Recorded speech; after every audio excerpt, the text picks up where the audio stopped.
Yeah, ownership means really good question there, Jochen. Thanks so much. So what you have is normally, you have a researcher that maybe has created a journey or a few journeys, and they provide that information to the organization. But then it's about ownership is like, okay, who is owning and driving this? It's not only the journey itself, but actually all the content that is in there, and also the solutions and opportunities that derive from it, and really own that.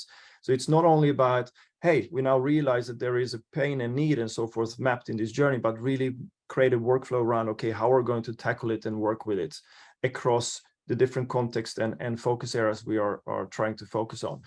Bear in mind, it doesn't have to be across your whole organization. It can also be a specific topic that you want to focus on first, to really be as narrow as possible to just get that proof of concept, and from there on expand. So it's also about finding that who is available, and also who can tackle this with their available time and so forth. Do you mean that in the beginning days, it might be like a product manager or a product director or a UX designer that says, okay, I'm gonna be responsible for part of this next to my other job? Is that what you mean? Or yeah, dedicated roles from day one? Yeah, look, so transition wise, going from fragmented and beyond is, of course, that you have to more or less be hopefully released from your traditional duties to be able to do this, because this can be time consuming as well.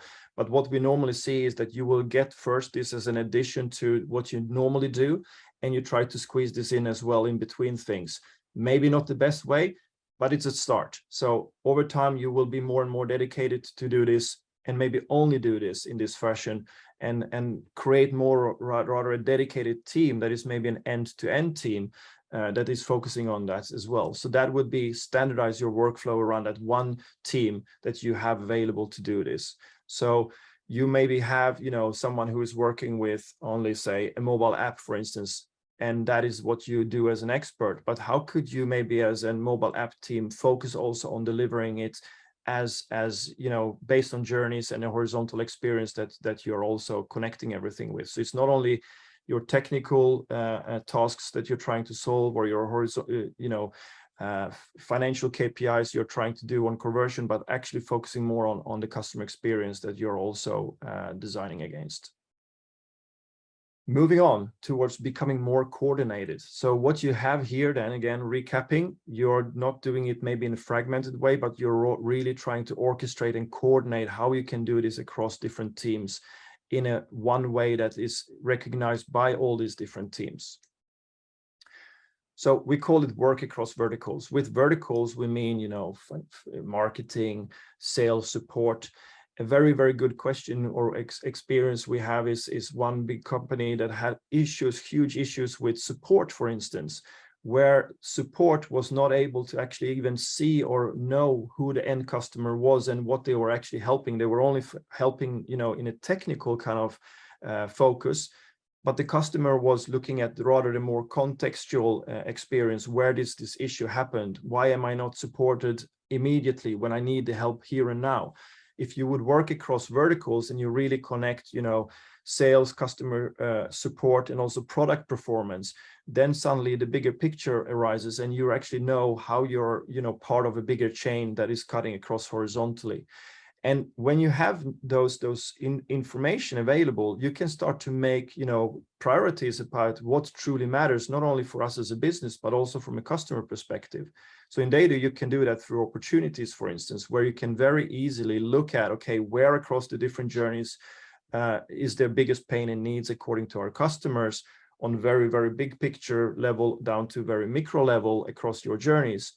You can then identify those opportunities and start to prioritize them based on how much value they unlock for both the customer, user, and us as a business. And that then becomes the reason for collaboration across your verticals, what to do next and in what order as well.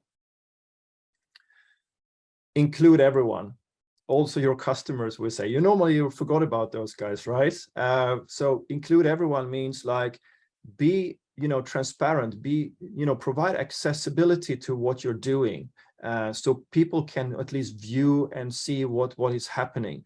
Have access to the journeys, give people the right to feedback and ask questions. You can do that very easily with TheyDo. Actually, if you have an SSO, you can invite the whole organization for free to actually view all the different journeys, opportunities, solutions that everyone is working on, and actually be involved in the process. That way you get buy-in and also hopefully, questions and engagement. But bear in mind, customers is of course very, very key here as well. So you have them as well part of or almost your processes and your teams when you collaborate as much as possible. We'll get a good example of that when you go into really scaling and excellence later on, what we have experienced with a few customers, how they did it. And of course, increase skill level. It's pivotal to know, okay, how are we going to do this, right? So don't take for granted, like, everyone can work customer centric and that is something you will know in 1 or 2 afternoons. No, there is, some amount of knowledge that needs to be transferred, both through us as guides and coaches from TheyDo, but maybe an agency you might be working with, or content that there is available out there. For instance, our guides, and also the community we're just creating to engage amongst, each other, to share knowledge and experiences, how to do that in the best possible way. And also acknowledge success and certificate that, celebrate, be inclusive and say, hey, we achieved this. We are now, level 3. Great. Let's move on to level 4. Make it tangible what is actually required. And don't forget those poor designers, that we need to have a good ratio between designers and engineers. That definitely helps, because designers always thinks about the customer and how to design the best solutions around them. Of course, we are also about tracking and measuring what we are doing, right? And this is something maybe service design previously has been struggling with a little bit. Some people might think that, how do you measure value and so forth? But what we're also trying to do is to integrate very tangible scoring and KPI systems into TheyDo as well, so you can truly measure what is actually going on and what is the delta between what was versus what is once you have implemented these solutions. For instance, NPS, CSAT, etc., etc. Those metrics will be integrated in TheyDo fairly soon, starting with Qualtrics in about 7 weeks from now. So that can be really, really in an automated way, a great way of having a threshold that alerts based if you go below or above a specific level, that you then know, okay, we're doing it really well. So that is really, great feedback to know how you're performing. All right, moving into scalability now. So now we're truly focusing on not doing it just according to across teams and so forth and team members, but truly like do this at scale and have one way that we can truly expand and have everyone truly collaborate around being customer centric and pushing out the best possible customer experience you might have. So here we often come across governance teams. So, maybe most customers are really still, focusing on journey mapping, but as soon as you go into journey management, a lot of customers say, hang on, but we need to have a way of governing all this stuff. Who is actually in charge? Who is responsible? How are we going to, release budgets and remove vertical barriers for everyone to be able to work in this way? And that might take some time to get up and running. Don't be afraid. It's something that everyone goes through, and the more you are prepared and know what is coming, the better you can also prepare for governance and who is doing what and what their responsibilities are, of course.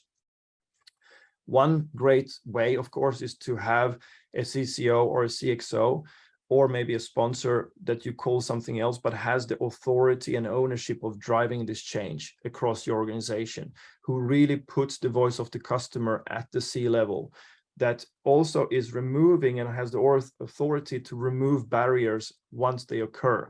So people on the ground are protected to actually do this and have the time available to actually implement it. A great thing we're actually seeing is that more and more organizations do have chief experience officers, so CEO, experience officers, sorry, so it should be XO. But what are their roles and responsibilities, and how much are they really involved in paving the ground for everyone doing this is key, that we really, really want to see more of. Another thing that is really, living in two different worlds still is quantitative data and qualitative data. So qualitative data obviously normally was and still is, journey information, empathy studies, and so forth. And quantitative data is, for instance, NPS, CSAT, but or other, Google Analytics, what have you. that can now more and more become sort of available in one location where everyone has access to both worlds, and really make those two sources come together when you make the crucial decisions you're making. Something we really like to say is that quantitative data tells you what happened and when, but not really why it happened in the first place. But qualitative data does. And when you have those both in the same place, you're really empowered to make the right choices, both on a very strategic level, but also based on what project to run with next. And we are really seeing that amongst our customers, especially, you know, Qualtrics and NPS data and so forth. It's already used a lot, but they haven't merged them yet with journeys. And that is something we will be offering in about 7 weeks from now. So really excited about that. Another one, and that is, you know, continuous research and validation around what are we actually creating? What are we doing? What are we building? Is this really, you know, understood and embraced by the user, customer, employee, what have you? Co-create together with them. So we have a few examples of where we did that in previous, you know, gigs and projects where we actually involve the customer in co-creations and actually presenting it back to the stakeholders. So we actually placed the customer at the center of the stage and said, hey, look, these are ideas and solutions that, would you implement them? We would be more loyal to you as a business. We would buy more from you. And that works magic. It really can shift around the backlog priority within 5 minutes. We have seen it happen. It's fantastic. It's really, really powerful. And you can also measure that with desirability, viability, and feasibility that you can track in TheyDo and have that also, you know, structured and you know, help you to make priorities of what you should push to, for instance, Jira or Azure moving forward.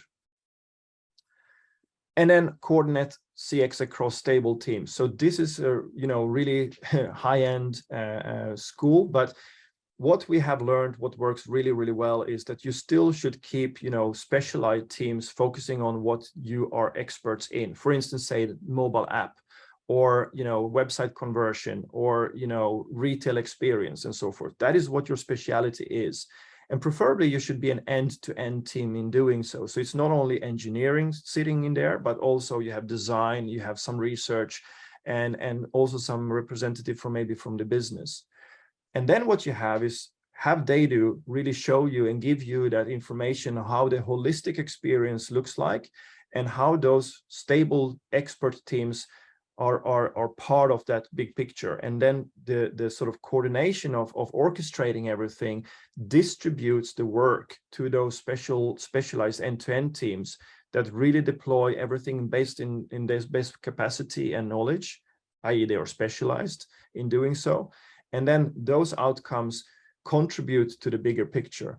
So if everyone is focusing on the same thing that truly matters, both from the customer perspective and from a business perspective on the holistic horizontal level, but it's then distributed to those stable end-to-end teams, and then, you know, everyone is contributing to what truly matters at that moment, you actually collaborate, but still maintaining those expertise and stable teams. And that is something that requires a lot of practice and organizational structuring to actually get going. But once it's in there, it really works magic. And we have been starting seeing that across a few of our customers already. And of course, the bigger the organization, the bigger the challenge. So maybe you need to focus on what could we work in this fashion rather on a smaller scale, rather than everywhere at once. So that is also a way of trying to find results as quickly as possible. And then finally, use customer-centric goals at C-level. So what we mean by that, you know, we see that what you're rewarding and what you're endorsing result-wise is normally what everyone is striving to achieve, right? So if everyone is strive to achieve only KPIs that are saying financial targets and so forth, efficiency, etc., then everyone will run for that. But if you truly start to also focus on customer experience and the value you're providing on such a level like C-level, then of course that will trickle down to everything you're doing moving forward. And that becomes also as important as everything else. If you have that in place and you can then align it with your journeys and then prioritize opportunities and solutions accordingly, you will be seeing very quickly results as well. And that is essential.